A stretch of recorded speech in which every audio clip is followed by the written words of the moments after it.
आप लोग फैल्कन मलीर में प्रॉपर्टी लेना चाह रहे हैं, उसमें दिलचस्पी रखते हैं। अब आपको ये आनी है आइडिया कि फैल्कन मलीर की लोकेशन कहाँ है, किस कैटेगरी के वहाँ पे हाउसेस बने हुए हैं, प्लॉट्स अवेलेबल हैं नहीं है, अपार्टमेंट्स अवेलेबल हैं नहीं है, प्रॉपर्टी की मंथली मेंटेनेंस क्या है, किस रेंज में क्या मिल जाएगा, इंस्टॉलमेंट पे मिलता है, फुल कैश पे मिलता है, कितने दिनों की डॉक्यूमेंटेशन चार्जेस है, रेंट क्या क्या प्रोसेस है। अगर मैं रेंट पे पूरा घर लेना चाहूँ 300 गज का तो कितने का मिलेगा, 300 500 गज का घर लेना चाहूँ अगर रेंट पे तो वो कितने का मिलेगा, और अगर मुझे पोर्शन मिल सकता है या नहीं मिल सकता और किस तरीके से मिल सकता है, कितनी मेरी आमदनी होनी चाहिए, प्रोजेक्ट के अंदर कितनी एमिनिटीज़ है, प्रोजेक्ट के अंदर क्या क्या बेनिफिट्स और क्या क्या फैसिलिटीज़ है, क्या यहाँ पे जिम वगैरह अवेलेबल है लेडीज़ के लिए, जेंट्स के लिए, बैंक्स अवेलेबल हैं या मुझे थोड़े थोड़े काम के लिए बाहर जाना पड़ेगा, और स्कूल्स का क्या सिनारियो है, हॉस्पिटल अगर इमरजेंसी हो जाए तो फर्स्ट एड की सूरत में मुझे क्या करना पड़ेगा, यहाँ से जो जो मशहूर लैंडमार्क है कराची के वो कितने दूरी पे है। तो ये सारी चीज़ें आज हम इस वीडियो में जानेंगे। मेरे साथ रहिएगा, एंड तक रहिएगा, क्योंकि हर एक चीज़ बड़ी इम्पोर्टेंट डिस्कस करूँगा उन लोगों के साथ जो कि फैल्कन मलीर में घर लेना चाह रहे हैं, जो कि फैल्कन मलीर में घर रेंट पे लेना चाह रहे हैं, जो कि पोर्शन में दिलचस्पी रखते हैं, जो कि समझते हैं कि मुझे रीज़नेबल प्राइस में घर मिल जाए और मुझे वो घर किस तरीके से लेना चाहिए, कैसे मैं एक सही प्रॉपर्टी फाइंड आउट करूँ फैल्कन मलीर में। मेरे साथ रहिएगा, पूरे वीडियो में बहुत ही इंपॉर्टेंट चीज़ें और बहुत ही बेहतरीन बातें आज हम करेंगे, और एक एक चीज़ पे मैं आपको डिटेल में बताऊंगा। मैं आपको प्रोजेक्ट का टूर भी कराऊंगा कि देखें कि किस तरीके का ये प्रोजेक्ट है। आपको बहुत मज़ा आने वाला है आज की वीडियो में। तो शुरू करते हैं। सबसे पहले हम जो है वो ये जानेंगे कि इसकी लोकेशन क्या है। इसकी लोकेशन जी, अगर आप एयरपोर्ट से आते हैं तो तकरीबन फैल्कन मलीर कोई 10 मिनट की ड्राइव पे पड़ेगा। मलीर कैंट के सामने है, मलीर कैंट का जो चेक पोस्ट नंबर 5 है उसके बिल्कुल सामने फैल्कन मलीर है। ठीक हो गया। उसके बाद अगर हम बात करें तो फैल्कन मलीर के अंदर किस कैटेगरी के घर है, 350 गज का घर है और दूसरा जो है वो 500 गज का घर है। अच्छा, दोनों घरों को कुछ इस तरीके से बनाया गया है कि ये सिंगल यूनिट हाउस भी कहेंगे, कहलाएगा, और इसको आप डबल स्टोरी घर भी कहला सकते हैं। यानी कि ऊपर वाला पोर्शन आप मुकम्मल तौर पे अलग कर सकते हैं और नीचे वाला पोर्शन अलग हो सकता है। तो वो फैमिली जो कि समझती है कि हमारी फैमिली छोटी है, नीचे वाला पोर्शन खुद रखें, ऊपर वाला पोर्शन आप चाहें तो रेंट आउट कर दें, और अगर आप चाहें तो नीचे वाला जो पोर्शन है वो आप रेंट पे दे दें, ऊपर वाला खुद रखें, या दोनों पोर्शन रेंट आउट करना चाहते हैं तो वो दोनों भी कर सकते हैं। तो ये जो ब्यूटी है ये आपको फैल्कन मलीर के घरों में मिलेगी।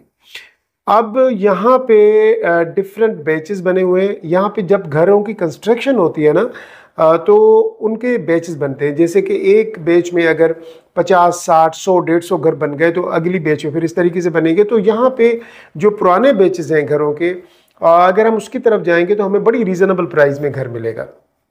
तो करना ये है, मेरे हिसाब से आपको ना अच्छी लोकेशन चाहिए। तो आप देखें, अगर आपके पास फंड्स की कमी है तो 500 गज का घर आपको बहुत ही रीजनेबल प्राइस में मिल जाएगा, थोड़ी सी ओल्ड कंस्ट्रक्शन में। ओल्ड कंस्ट्रक्शन का मतलब ये है कि जो शुरू शुरू में जो घर बने थे ना फैल्कन में, उनमें, और वो जब शुरू शुरू में घर बने थे मैं आपको बताऊं तो वो घर उस वक्त बहुत ही आइडियल, बहुत ही प्यारे लग रहे थे, अभी भी बहुत प्यारे लग रहे हैं। वो घर लेके अगर उस पर 25 से 30 40 लाख रुपए का खर्च करेंगे तो जो नया घर है उससे कई गुना ज्यादा खूबसूरत और बेहतर बन जाएगा। बेशुमार और भी टेक्निक्स हैं। अच्छा, जो नया घर है, नए घर की एक टच अलग होती है। नए घर में ये होता है कि जो घर आप ले रहे हैं ना, आपको ये आइडिया होता है कि इसमें पहली बार मैं ही जाके रह रहा हूँ, मेरी फैमिली रहेगी। स्पेशली मेरी बहनें लेडीज़ इस चीज़ को बहुत ज़्यादा नोटिस करती हैं कि उनको उस घर में जाना है जो बिल्कुल ब्रांड न्यू घर हो, पहली बार उनकी फैमिली जाके रहे। तो दोनों घर अवेलेबल हैं, ऐसे घर जो बिल्कुल फ्रेश बने हुए हैं जिनमें फर्स्ट टाइम आप आके जो है रहेंगे, और ऐसे घर भी हैं जो कि पहले फैमिलीज रह रही हैं या किसी ने रेंट आउट किया हुआ है। तो वो घर अगर आपको चाहिए तो वो घर भी आपको मिल जाएगा। और रेंज मैंने आपको बता दी कि 10 से लेके 12.5 करोड़ के दरमियान है। अब कुछ लोग ना रेट कम नहीं करते, उनको घर बेचना नहीं होता ओनर को, लेकिन कुछ ओनर्स होते हैं जिनको घर बेचना होता है। तो आपने थोड़ा सा ना मार्केट को एक तो स्टडी करना है, दूसरा अपना कंसल्टेंट जो वो हायर करना है, बजाय इसके कि आप प्रॉपर्टी एजेंट हायर करें। प्रॉपर्टी एजेंट की पहली कोशिश होती है कि वो किसी तरीके से आपको घर बेच दे, उसका काम सिर्फ बेचना है, उसका रिलेशन के ऊपर कोई काम नहीं। आपने घर ले लिया, आप उससे बात करते हैं नहीं करते, कुछ भी हो, आपसे उसका कोई ताल्लुक नहीं, क्योंकि एजेंट का जो सबसे बड़ा ताल्लुक है वो उसकी कमीशन से है। वो रिलेशंस पे बिलीव ही नहीं रखता। कंसल्टेंट रिलेशन पे बिलीव रखता है। जैसे कि हमारा जो कंसल्टेंसी फर्म है, हम सर्विस ऐसी देते हैं कि आप आने वाले दिनों में अपने 4 दोस्त रिलेटिव हमें रेफर करते हैं, हमारे क्लाइंट करते हैं कि नदीम भाई इनको भी घर चाहिए, इनको ये चाहिए, इनको ये सहूलत चाहिए। ना सिर्फ आपको घर लेके देते हैं बल्कि छोटी छोटी चीज़ों में भी हम आपको सपोर्ट करते हैं। जैसे कि फॉर एग्जांपल आपने नया घर लिया और घर में ना कोई प्लम्बरिंग का इशू हो गया, कोई टेक्नीशियन का इशू है, इलेक्ट्रिशियन का इशू है, एक फ़ोन कॉल पे हमारा जो रिप्रेजेंटेटिव है आपको वो प्रॉब्लम आपकी सॉल्व करके देगा। तो इसको कहते हैं सर्विस आफ्टर सेल। सेल करने के बाद भी हम आपको सर्विस देंगे। हालांकि वो प्रोडक्ट हमारी नहीं थी, वो जो घर था वो ओनर का था, वो सेलर का था। एक बायर होता है, एक सेलर होता है। मेरा काम है दोनों की मीटिंग फिक्स करा के डील को मैच्योर करना। लेकिन मैं समझता हूँ मेरा काम ये नहीं है। मेरा काम उस वक्त तक है जब तक आप उस सोसाइटी और घर पे रह रहे हैं। अच्छी रिलेशन और नेटवर्किंग पे मेरा बिलीव है। अगर आपके रिलेशन अच्छे होंगे, आपका नेटवर्क अच्छा होगा, तो आप आगे बढ़ेंगे। तो इसी तरीके से अगर आपको प्रॉपर्टी चाहिए और आप समझते हैं कि मुझे गाइडेंस भी चाहिए, मुझे ऑथेंटिक जो है वो प्रॉपर्टी चाहिए जिसमें कि मेरे डॉक्यूमेंटेशन प्रॉपर जो है वो फाइनलाइज किए जाएं और मुझे हर चीज़ का पता हो। और दूसरी बात, पेमेंट कोशिश कीजिएगा कि आप जो है ना क्लाइंट के जो है ना अकाउंट में, जो सेलर है उसके अकाउंट में डायरेक्ट ट्रांसफ़र करें। कैश की सूरत में अगर आप समझते हैं कि दे सकते हैं पेमेंट और मजबूरी है आपको, तो फिर और बात है। वरना मैं बड़ा डिस्करेज करता हूं कि कैश की सूरत में पेमेंट ना दें, क्योंकि आपका जो है ना ट्रेल नहीं बनेगा कि कब आपने क्या पेमेंट दी थी। और कभी कभी ये होता है कि ओनर कहता है कि यार ये पेमेंट ना मेरे फिलहाल बंदे के अकाउंट में ट्रांसफ़र कर दें तो कोई इशू नहीं है। लेकिन नहीं, आपने ओनर के ही अकाउंट में फंड ट्रांसफर करने। एग्जैक्ट जो ओनर जो मकान बेच रहा है, जिसके नाम पे ये डॉक्यूमेंट्स है, आपने सेल करने से पहले उन डॉक्यूमेंट्स को भी ज़रूर चेक करना है। तो बहुत सी बारीक चीज़ें हैं जो कि हमने चेक करनी है, बजाय इसके कि कल को कोई तकलीफ हो और कल को फैल्कन की मैनेजमेंट भी आपको ये बोले कि ये चीज़ें आपने पहले से चेक करनी थी। क्योंकि एजेंट को होती है जल्दी, वो कहता है कि मैं इसको जल्दी जल्दी निपटाऊं, क्योंकि ऐसा ना हो कि इसका कहीं माइंड चेंज हो जाए, कल को कोई और इशू हो जाए। पहले तो उसका पूरा फोकस होता है किसी तरीके से आप टोकन दे दें। टोकन देने के बाद वो आपको एक जगह पे इंगेज कर देता है।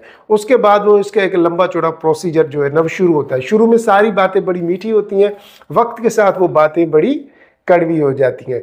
तो इन सारी फटीक से, इन परेशानियों से बचने के लिए अगर आपको मेरी कंसल्टेंस फर्म का खिदमात दरकार है, मेरे नीचे नंबर दिया है, इस नंबर पे कांटेक्ट करें। इंशाल्लाह हम आपको बेस्ट से बेस्ट सर्विस प्रोवाइड करेंगे।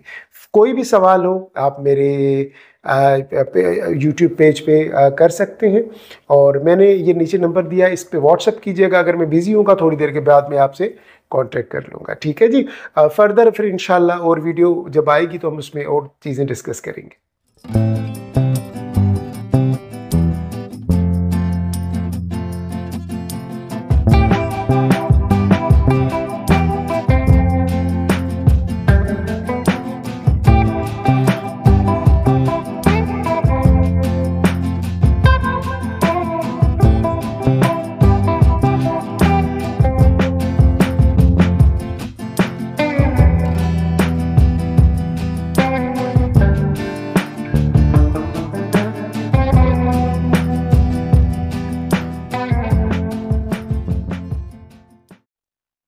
अस्सलाम वालेकुम। अच्छा जी, आज मैं आपको द फैल्कन न्यू मलीर का टूर करवा रहा हूँ, जिसमें कि हम इस सोसाइटी के बारे में थोड़ा सा समझेंगे और देखेंगे कि यहाँ पे क्या क्या फैसिलिटीज़ हैं और किस टाइप के यहाँ पे घर बने हुए हैं, स्ट्रीट्स कैसी हैं, रोड कैसे बने हुए हैं। ठीक है जी, तो आज कंप्लीट टूर सिर्फ सोसाइटी होगा, इसमें कोई घर या किसी बैंगलोर का टूर नहीं होगा। नज़र आ रहा है राइट साइड पे आपको ये बैंक्स हैं। जैसा कि आपको अलाइड बैंक नज़र आ रहा है, मीज़ान बैंक नज़र आ रहा है, आपको यहाँ पे मार्ट मिलेगा, आप यहाँ से ख़रीदारी कर सकते हैं। उसके अलावा डिफरेंट कंपनीज और ऑफिसेज बने हुए हैं, और बाकी दोनों तरफ से आपको ये रेजिडेंशियल जो है वो प्रोजेक्ट है, क्योंकि पूरा रेजिडेंशियल है। कमर्शियल बस पट्टी बनी हुई है जहाँ पे ये 4-5 बैंक्स हैं और कुछ और चीज़ें हैं जो कि कमर्शियल यहाँ पे हैं। बाकी दोनों तरफ से 500 स्क्वायर यार्ड के बैंगलोज हैं। ये मैन बुलेवर्ड है आपका फैल्कन का। देखें आप, माहौल देखें कितना खूबसूरत और कितना प्यारा है, और रोड देखें कितनी कुशादा हैं, वाइड रोड्स हैं, और safety, security, peace of mind जो है वो बड़ा ज़बरदस्त है यहाँ पे। कहते हैं कि लोकेशन इज़ एवरीथिंग, यानी कि जो लोकेशन है ना वो मैटर करती है। तो फैल्कन मलीर की बड़ी प्राइम लोकेशन है। ये एयरपोर्ट से तकरीबन 7 से 8 मिनट की दूरी पे है। मलीर कैंट का जो चेक पोस्ट नंबर 5 है उसके बिल्कुल अपोजिट पड़ता है, तो बहुत ही अच्छी लोकेशन पे वाक़ है ये।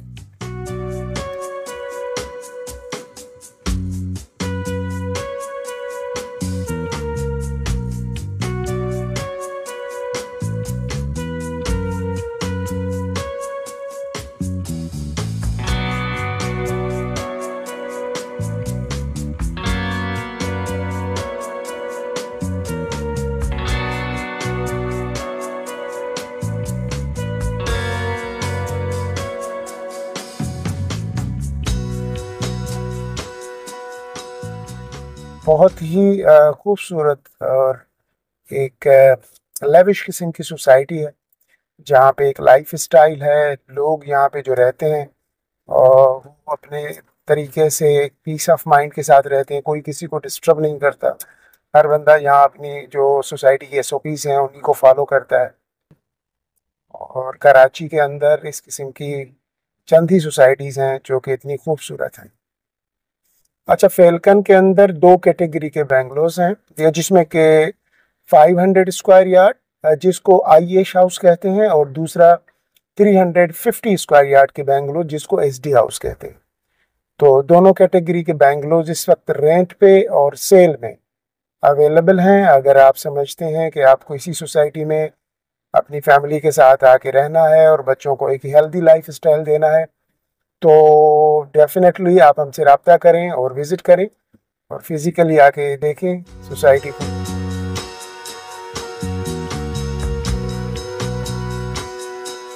ये मस्जिद बनी हुई है यहाँ पे, आप देख रहे हैं। उसके साथ ये बैंगलोज, और ये आपको एक टच, एक एनवायरनमेंट यहाँ का मिल रहा है। ये मेरे लेफ्ट साइड पे आपको पार्क नज़र आ रहा है, बहुत ही खूबसूरत पार्क बना। अच्छा, इस किस्म के ग्रीन पार्क जो है ना काफ़ी है सोसाइटी के अंदर। और मेरे राइट साइड पे जो बैंगलोज हैं ये 500 स्क्वायर यार्ड के बैंगलोज हैं, और मेरी लेफ्ट साइड पे जो बैंगलोज हैं ये 350 स्क्वायर यार्ड के बैंगलोज हैं। ज़रा आप देख लें दोनों का व्यू। हाँ जी, ये दोनों जो बैंगलोज हैं, मेरी राइट साइड पे 500 स्क्वायर यार्ड के बैंगलोज, मेरी लेफ्ट साइड पे 350 स्क्वायर यार्ड के बैंगलोज हैं।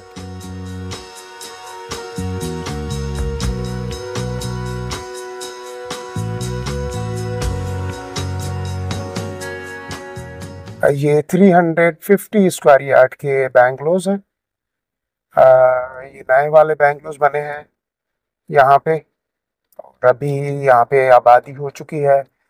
तकरीबन तकरीबन घर जो है वो शिफ्ट होके आ गए हैं, फैमिलीज आ गई हैं, और इसी वजह से आप देख रहे हैं पार्किंग में गाड़ियाँ भी खड़ी हुई हैं इनकी। बड़ी पीसफुल सोसाइटी है। मैंने आज आपको सोसाइटी का टूर इसलिए दिया क्योंकि आपने घर का तो वीडियो देख लिया था, सारी चीज़ें वो चैनल पे हमारी पड़ी हुई हैं, लेकिन मैंने सोचा कि आपको सोसाइटी का भी एक व्यू देते हैं कि अंदर सोसाइटी कैसी बनी हुई है। जी, ये स्पोर्ट्स कॉम्प्लेक्स पूरा आप देख रहे हैं, और शाम को यहाँ पे बहुत ज़्यादा एक्टिविटी होती है, लोग वॉक कर रहे होते हैं, बच्चे खेल रहे होते हैं।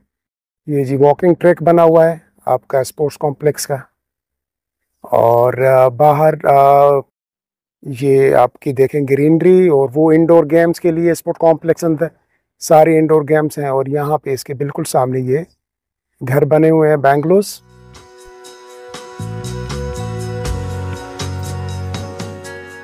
देख लें जी, बड़ा खूबसूरत सा व्यू है सोसाइटी का। ये अंदर की आपकी जो स्ट्रीट्स हैं, ये उनकी एक लुक है। ये सारे 350 स्क्वायर यार्ड के बैंगलोज हैं, आप देख रहे हैं, जो बिल्कुल नए बने हैं अभी। और तकरीबन आबादी तो हो चुकी है, लेकिन कहीं कहीं पे अभी घर जो है वो सेल के लिए अवेलेबल है।